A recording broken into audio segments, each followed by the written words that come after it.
Palit ng manlalaro, dilaw at pulang card para sa magkabilang koponan.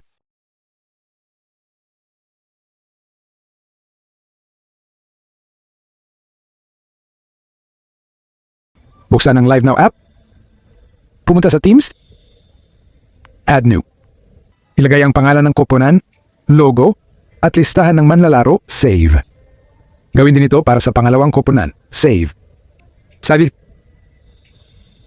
Bumalik, piliin ang overlay. Add New. Template. Mag-scroll sa piliin ang yellow card, which is red card, hence substitution board. Ayusin ang nagpinagtakulay kung kinakailangan na save. Ilagay ang board sa tamang posisyon ng screen.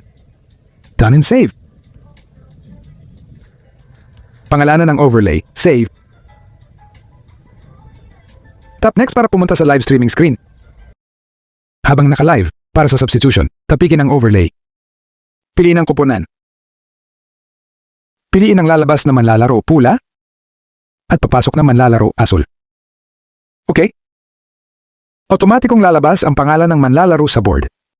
Upang i-off, tapikin muli ang pangalan ng overlay. Para sa card, tapikin ang overlay. Piliin ang koponan. Piliin ang manlalaro.